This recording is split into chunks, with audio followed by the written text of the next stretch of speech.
Suivez les séances de prière avec l'évangéliste Dr Mieza Nyamke du ministère international Arche de l'Alliance dans sa salle de prière de guérison et de délivrance 6 à Ablogame Lomé dans le prolongement de la rue de l'Ocam au premier étage de l'immeuble de l'ancienne pharmacie Deogracias.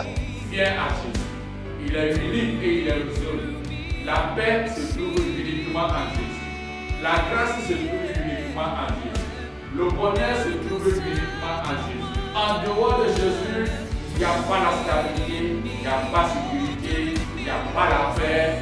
Il est le point central. Ces séances de prière se déroulent les dimanches de 16h à 18h, les mercredis de midi à 16h, les jeudis de 16h à 18h et les lundis assistez à la prière de guérison de 18h à 20h. Pour vos différents requêtes de prière, de guérison et de délivrance, retrouvez-nous sur WhatsApp ou en ligne directe sur le 00228 96 80 21 85 ou sur le site web www.drmiezan.org. Alléluia. Vous êtes encore sur votre émission préférée. Es-tu troublé, découragé, confus? Tourne-toi vers Jésus. Ce qu'il dit, il le fait. La Bible est réelle. C'est pourquoi nous prêchons la parole. Il y a la vie dans cette parole. Et celui à qui nous le suivons, il y a la vie en lui. Et il nous a donné la vie. Et il continue à nous donner la vie. Et il nous a délégué cette vie, à communiquer cette vie aux autres. Non seulement à communiquer cette vie aux autres, qui est la vie spirituelle, mais aussi la vie physique. Es-tu troublé? Lisons ensemble Matthieu chapitre 15, verset 32 à 39. Que la parole de Dieu dit ceci. Jésus appela les disciples et dit, j'ai compassion de cette foule, car voilà 3 jours qui restent avec moi et n'ont pas de quoi en manger. Je ne vais pas les renvoyer à jeûne de paix qui ne défaille en chemin. Les disciples lui disent, comment nous procurons dans ce lieu désert assez du pain pour rassasier une si grande foule? Jésus leur dit, combien avez-vous de pain? 7 répondit-il. Et quelques-uns et quelques petits poissons. Alors, il invita la foule et s'assoit par terre. Puis les 7 pains et les poissons. Et après avoir rendu grâce, il les romput et il les donna à ses disciples et les disciples allaient distribuer. La foule. Tout mangeait et fut rassasié. On emportait 7 corbeilles pleines de morceaux qui restaient. Ceux qui avaient mangé étaient 4000 hommes, sans les femmes et les enfants. Ensuite, il renvoya la foule, monta dans la barque et se rendit dans l'autre côté de Magadan. Es-tu troublé? Les disciples étaient troublés. Dans le verset 33, les disciples posaient cette question à Jésus. Comment nous procurons dans ces lieux déserts avec le pain pour rassasier une si grande foule? Des fois, certaines personnes posent la même question. Comment ces choses peuvent arriver? Comment je peux avoir une solution? Comment Christ peut me répondre? Et comment? C'est la même question. Es-tu troublé? Ceci me fait comprendre ceci. Le désert, si les disciples étaient troublés, ils connaissaient mieux le désert, même s'ils n'ont pas connu, ils ont eu ici l'histoire de leurs parents qui ont sorti d'Égypte, qui ont passé par le désert. Le désert, c'est une terre hostile et stérile. Très hostile et stérile. Le désert est pourtant le lieu où Dieu parle au cœur de l'homme. Quand tout semble hostile, désert, quand tout semble compliqué, c'est le lieu où Dieu parle, le cœur de l'homme. Au moment où tu deviens confus, incroyable, imaginable, on ne sait pas quoi faire, c'est à ce moment-là Dieu parle aux hommes. Dieu a parlé à Moïse dans le désert. Il a parlé plusieurs personnes dans le désert, Jean-Baptiste. Il a parlé à notre Seigneur, le Maître suprême, le Roi des rois, le Seigneur des seigneurs, dans le désert. Et Jésus était parti dans l'autre côté avec ses disciples. C'est un lieu désertique. Et la foule le suivait. Et à ce moment-là, il a dit, je dois donner de quoi à manger à ces gens-là. Et les disciples lui posaient la question, comment pourrait donner, manger à une terre hostile, stérile, où rien ne va? Le désert dans la Bible est l'image de la terre hostile et stérile, comme j'ai dit, terre aride et ravinée, très sec, sinistre, terre où personne n'est passé, n'a jamais passé, où aucun homme n'a habité. C'est difficile. Quand nous lisons Jérémie, chapitre 2, verset 6, il nous dit ceci. Dans le désert, c'est une terre aride et pleine de fosses. Une terre où règne la sécheresse et l'ombre de la mort. Dans une terre, pas où personne ne passe, où n'habite aucun homme. Ésaïe 30, verset 6 aussi décrit le désert comme un lieu de détresse et de l'angoisse. Un lieu d'où viennent les lions, la lionne et le lion. Un lieu d'où vient la vipère et le dragon. Le désert. Le désert. Mais c'est dans le désert que Dieu parle. C'est dans le désert que Dieu agit. C'est dans le désert que Dieu continue à bénir. Nous devons tous passer par le désert, affronter les lieux arides, le lieu obscur, ce qui semble tourmenter. Jésus, en envoyant les disciples dans ces lieux désertiques, il disait aux disciples, je ne veux pas renvoyer ces gens-là pour qu'ils aillent mourir. Il dit, mais comment tu vois dans ces lieux désertiques, tu penses qu'on pourrait avoir quelque chose à donner aux gens? Les disciples regardaient d'une manière physique, calcul arithmétique, ou philosophique, ou d'une manière économique, en disant, voilà le nombre, même s'il y a des usines, ou bien les parents doivent venir préparer combien de personnes qui peuvent avoir toutes ces choses et du pain. Il y a des moments quand certaines choses nous arrivent,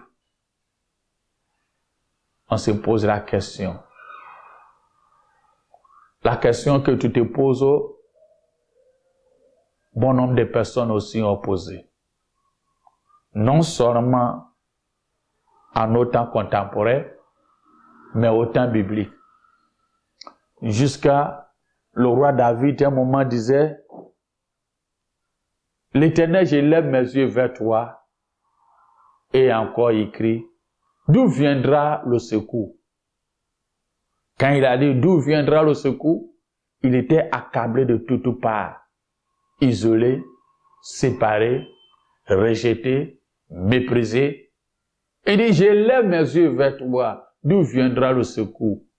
Et il a répondu, « Le secours vient de l'Éternel, qu'il a fait le ciel et la terre. » Ton secours viendra de l'Éternel, qui t'a fait venir de ce monde. Ton secours viendra de l'Éternel, qui a permis qu'aujourd'hui tu écoutes cette parole. L'angoisse. Tout ne poussait pas. Tu vois les lions et la lion autour de toi. Mais le secours vient de l'Éternel. Ne sois pas troublé. Les disciples avaient Jésus sur la mer, le bac tremblait, croyaient faire le naufrage.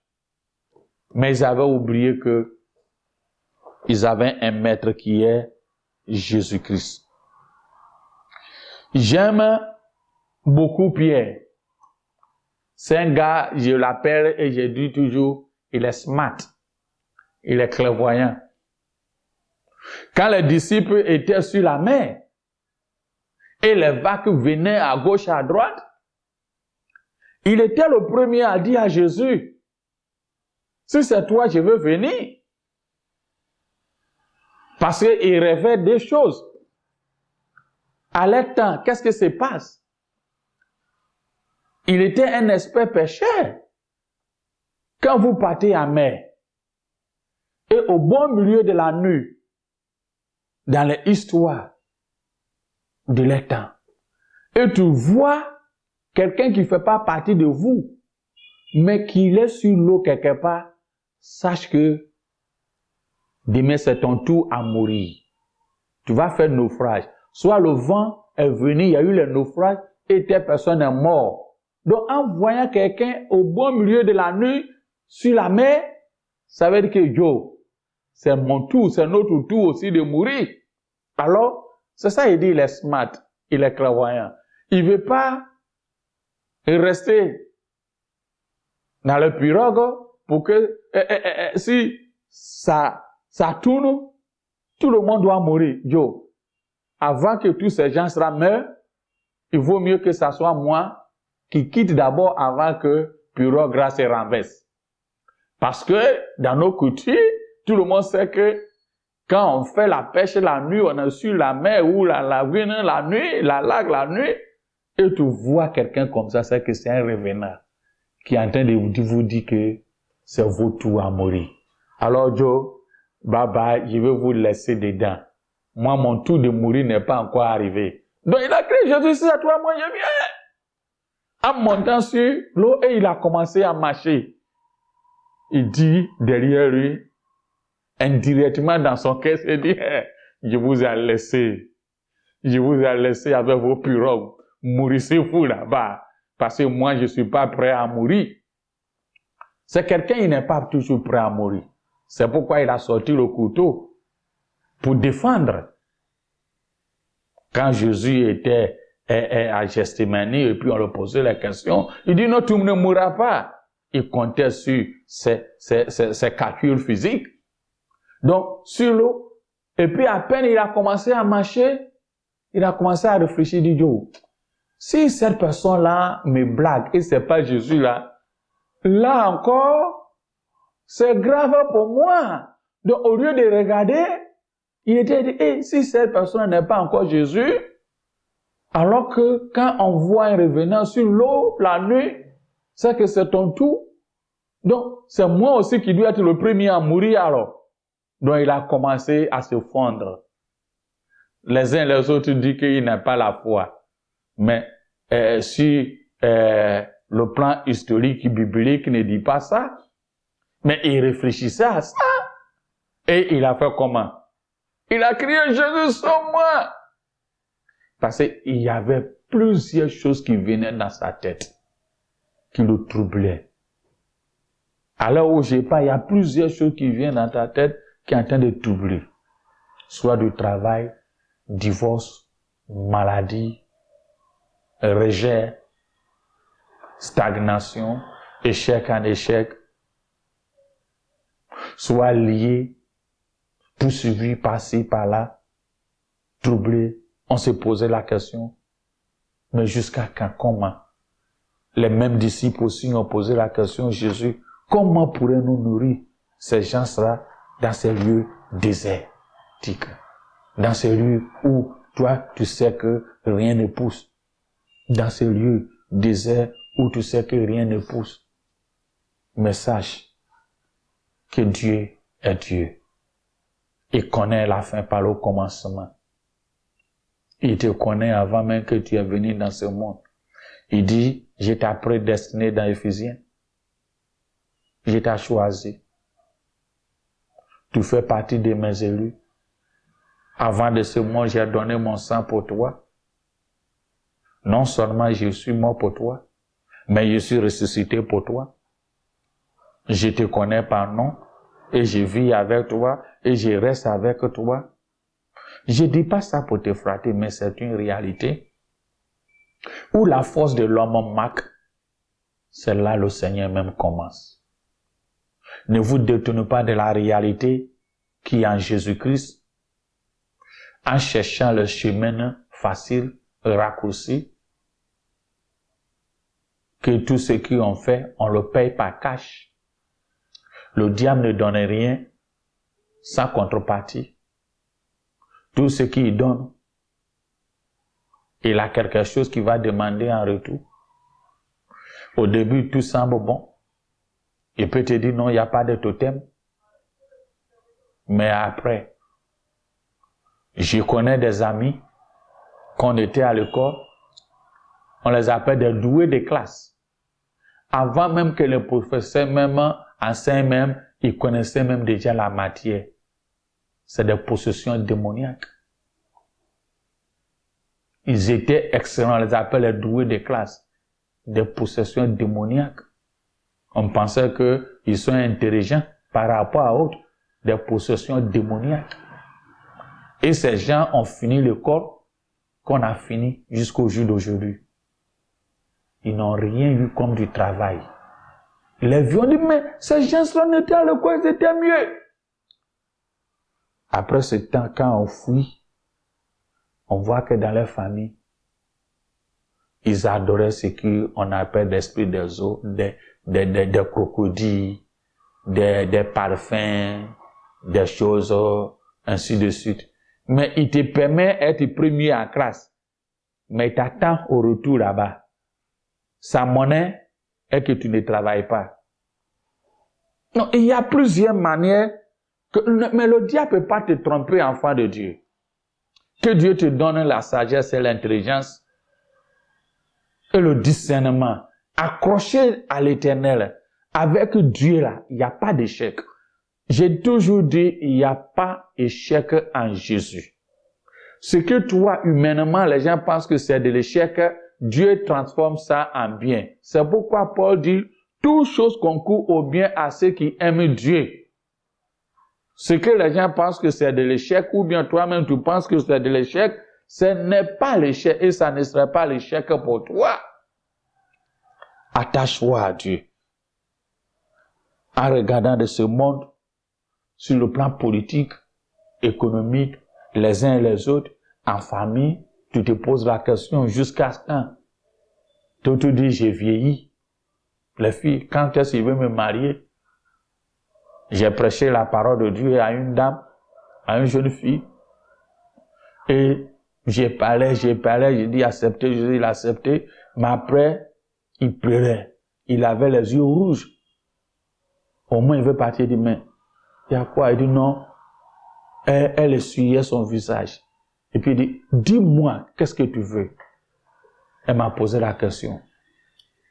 Est-ce que Jésus ne peut pas attendre un peu pour que moi aussi je sois marié d'abord, avant qu'il arrive? Mais il se marie. Si Jésus partait un peu pour que moi aussi je peux me marier avant qu'il arrive. Ouais. Et il a ses soucis aussi là. Peu importe tes soucis, ne sois pas troublé. Dans le lieu de désert, Jésus va multiplier ton pain. Jésus transforme. Pierre était troublé sur l'eau. Il a crié à Jésus et Jésus y a fait. Il y a Ésaïe, il y a certains versets dans le livre d'Ésaïe que je l'aime beaucoup et j'aimerais que vous me suivez attentivement et c'est pour toi cet après-midi ou à cette aube, l'aube que tu es en train d'écouter, Ésaïe 41 verset 10 à 11. Je te le dis, Ésaïe a dit, soyez sans crainte, car je suis avec toi. N'aie pas les yeux inquiètes, car je suis ton Dieu. Je te fortifie. Je viens à ton secours. Je te soutiens de ma main droite victorieuse. Voici ceux qui seront couverts de la honte et de la confusion. Ceux qui sont irrités contre toi, ils seront réduits à rien et périront. Ceux qui disputent contre ton sujet, Dieu a dit, ils seront réduits à zéro, à rien, et ils périront, et à néant. Ceux qui ne veulent pas votre avancement, stagnation, échec, défaite, accroche-toi à désert, à Jésus. Ce qu'on considère dans le désert, il parle toujours, et il arrange toujours, et il donne toujours, il transforme toujours. Même quand c'est la mort, il ramène à la vie. J'ai aussi aimé ce passage dans même Isaïe 54, verset 4. Je répète encore, il dit, sois sans crainte, car tu ne seras pas honteux. Ne sois pas confus, car tu ne seras pas déshonoré. Mais tu oublieras la honte de ta jeunesse. Tu ne te souviendras plus et du déshonneur de ton veuvage. Tu ne seras pas oublié de ta jeunesse. Tu oublieras la honte de ta jeunesse. Tu oublieras la honte de ta jeunesse. Tu ne seras pas déshonoré. Reste attaché à ton Dieu. Tu ne seras pas déshonoré. Tu oublieras la honte de ta jeunesse. Et toi, tu dis, mais je suis déjà âgé, ou bien je suis encore jeune, je ne suis pas encore arrivé à cet âge où tu parles. Mais rien n'est tard avec Jésus. Le verset 17 même il dit, dans ton désert, dans la confusion, où tu penses que tout semble couler sur toi, il te donne cette parole. Tout instrument de guerre qui fabriquerait contre toi ne sera sans effet. Toute langue qui s'élèvera en justice contre toi, tu les vaincras de méchanceté. Tel est l'héritage des serviteurs de l'Éternel à toi. Dieu t'aime. Es-tu troublé? La même manière, il a donné du pain à la foule dans le lieu désertique, le lieu où personne ne croit qu'il pourrait avoir des choses à manger. Quelle situation tu es en train de traverser?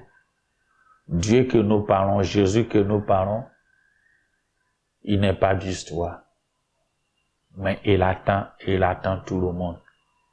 Il suffit de fléchir les genoux, il suffit de crier à lui, il suffit de crier comme Pierre a dit, sauve-moi, pardonne-moi, viens à mon secours. Il le fera pour toi. Dieu continue à toujours parler. Dieu continue toujours à faire. Il n'est pas un Dieu qui a les oreilles qui n'entendent pas.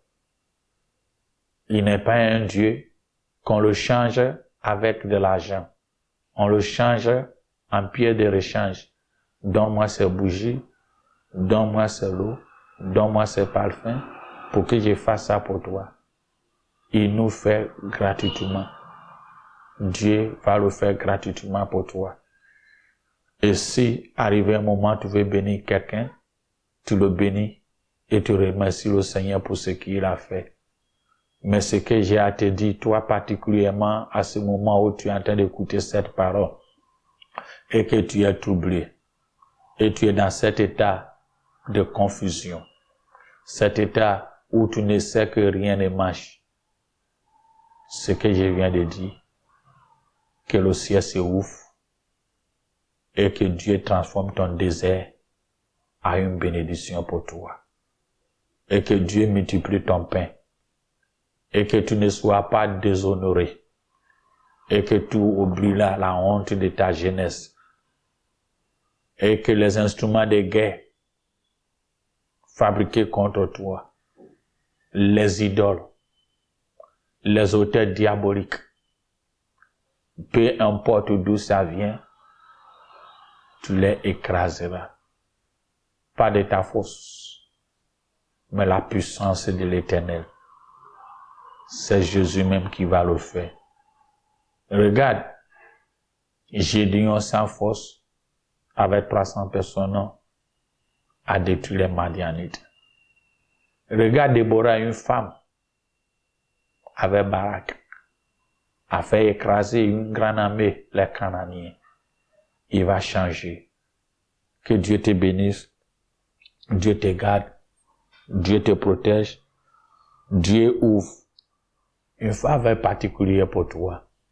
Et que Dieu fait de telle sorte que tes ennemis courent devant toi, qui te voient avancer, qui te voient grandir, qui te voient en bonne santé, qui te voient évoluer, qui te voient changer, qui te voient connaître Jésus, mais encore, il a une grande place au ciel pour toi.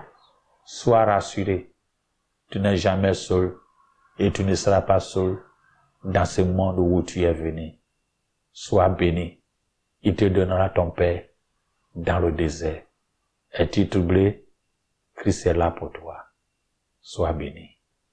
C'était une émission de l'évangéliste Dr Nieza Niamke du ministère international Arche de l'Alliance dans sa salle de prière, de guérison et de délivrance 6A à Blogame Lomé dans le prolongement de la rue de l'Ocam au premier étage de l'immeuble de l'ancienne pharmacie Deo Gracias. Ce que nous gardons à la maison ne sauve pas. Les statues ou les statues ne sauvent pas. Les sacrifices à gauche et à droite ne sauvent pas. Le sang humain pour faire des sacrifices ne sauve pas. Celui qui sauve est celui qui, lui seul, a donné son sang pour l'humanité. Alors, tu veux la paix, c'est en Jésus. Tu veux le bonheur, c'est en Jésus. Tu veux la providence, c'est en Jésus. Tu veux la sécurité, c'est en Jésus. En Jésus, en Jésus, en Jésus. Ces séances de prière se déroulent les dimanches de 16h à 18h, les mercredis de midi à 16h, les jeudis de 16h à 18h et les lundis, assistez à la prière de guérison de 18h à 20h. Pour vos différents requêtes de prière, de guérison et de délivrance, retrouvez-nous sur WhatsApp ou en ligne directe sur le 00228 96 80 21 85 ou sur le site web www.drmiezan.org.